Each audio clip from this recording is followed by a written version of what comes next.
Hello, and welcome to On the Patio with Mr. D. Hey, we're getting all ready for Season 5 open. It's about 4 weeks away, roughly.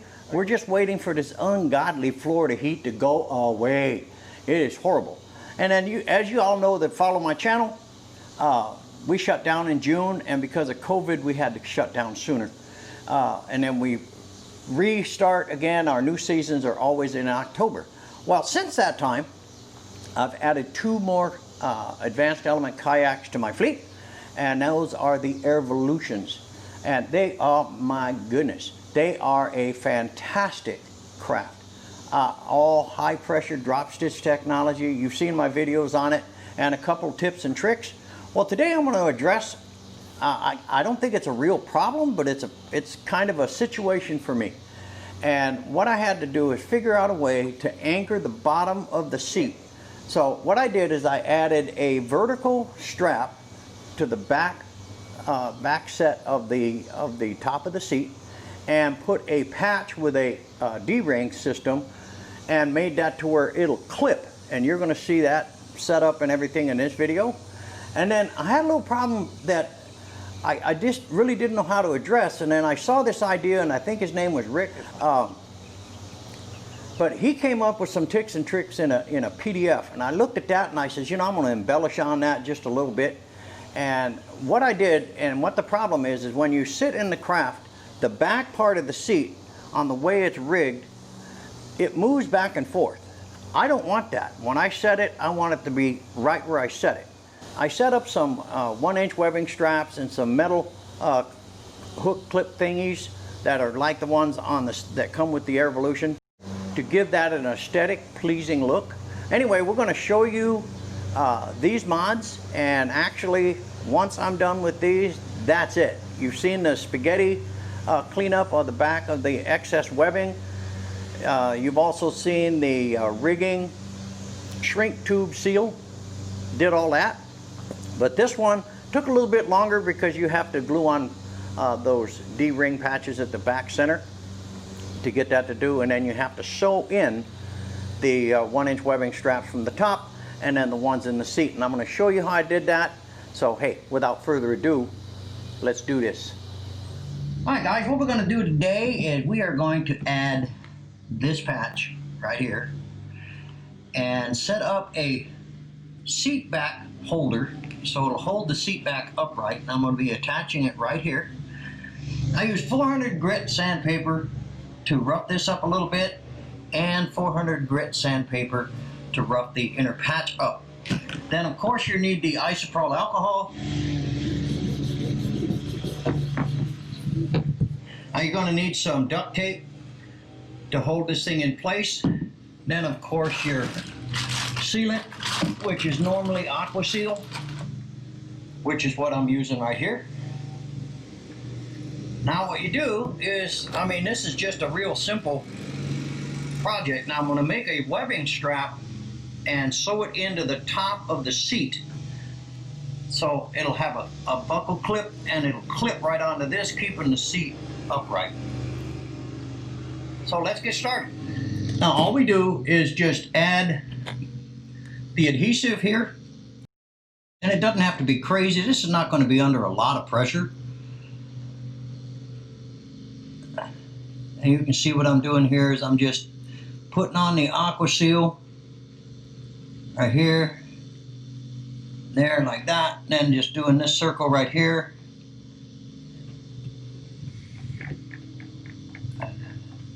And then make sure that you center your patch.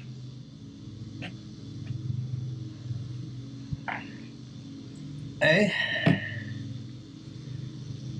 Now the strap angles up. There's a way to do it with angle down, angle up, so you want it to angle up. And what I'm going to do is just place this like that. And then I'm just going to tape it into place. And see, all I'm doing here is just anchoring down the patch so it'll hold real nice.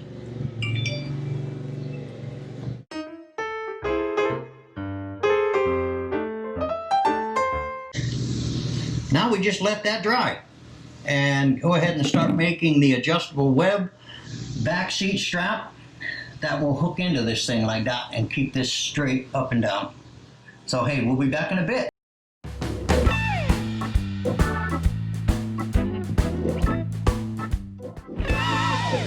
All right, the next part of this project is to show you what we're going to need for the stitching of the top half of the seat. So you're going to need 1-inch webbing here, a buckle clip 1 inch wide, and then a stay, because you want to be able to adjust this strap.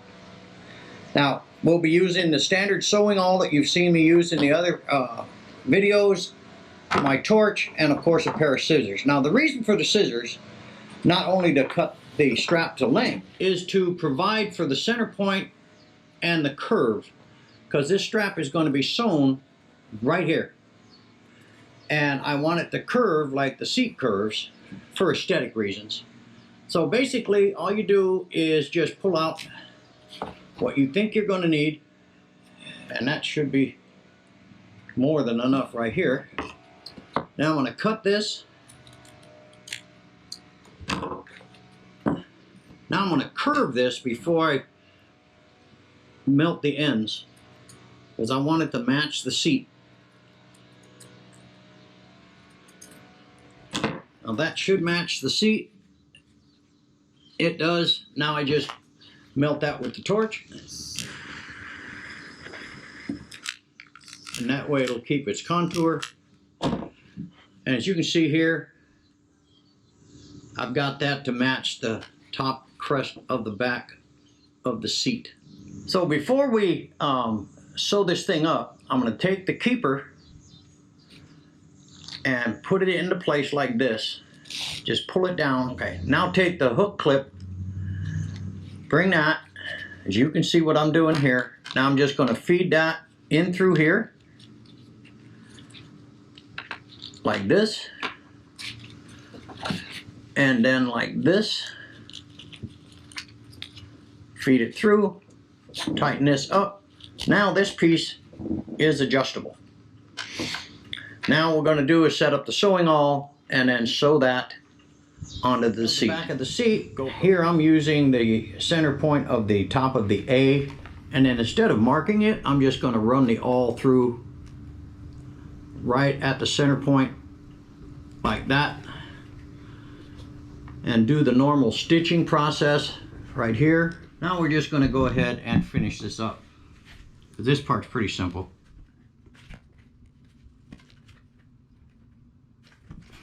Now you see why I use this sewing awl. It does such a great job. Keep everything nice and clean, neat. And we're about ready to cinch this off. Do a double pull on this one, like that. One more.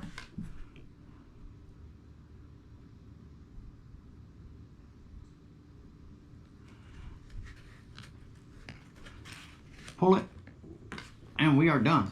Now what I'm going to do is what I did last time, is I'm going to seal those threads. How I do that is just hit it with the torch.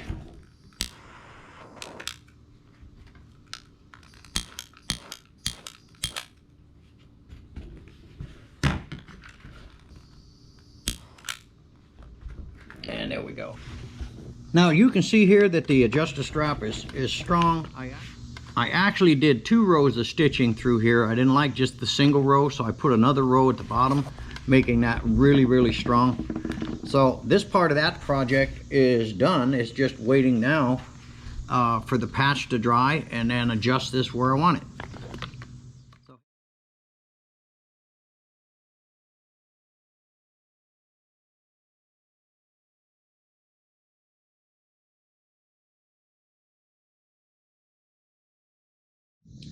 Alright guys, what I'd like to do here is illustrate what I perceive as an issue for me.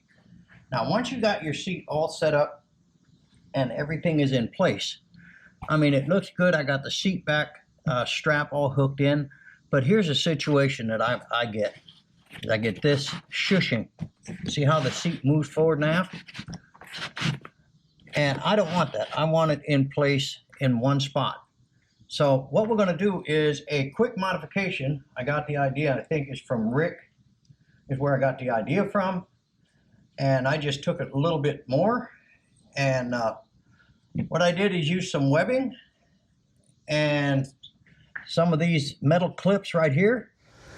Well, hey guys, what we're going to do now is I'm going to show you how I did this particular project to put strap stays at the back end of the bottom of the seat. So the equipment that you're going to need on this one is almost identical to the upper vertical seat strap and other projects that I've done using 1-inch webbing, the buckle stay right here. But now I'm using these metal clips like the ones that came with the Airvolution. If you're going to do this project, you're going to need 2 of these, one for each side, and a pair of scissors, of course, my sewing awl, and my trusty torch. Now, one of the things that you want to do right out of the jump is estimate this angle right here. And all you do, cut your 1-inch webbing so it'll match that angle right here.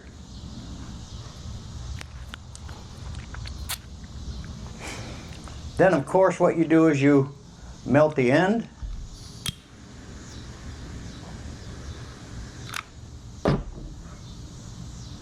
And then do as we did before, using the sewing awl, and affix that in.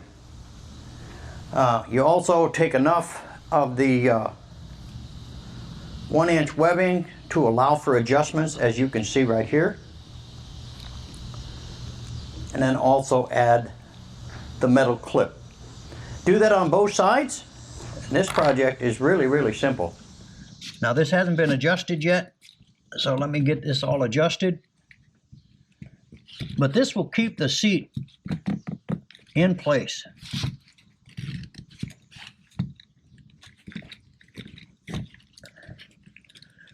I'm going to clip it right here where the other ones go.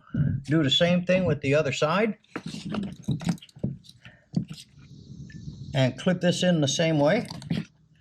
Now I just adjust them.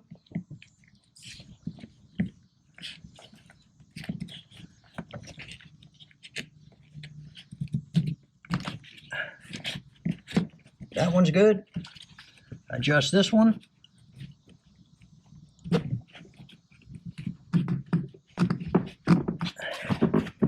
Now, if you look at this, the seat doesn't move anymore. And to finish out the project, in goes the gel pad seat. Now the seat won't move. It won't flop forward. It's almost like a rigid seat.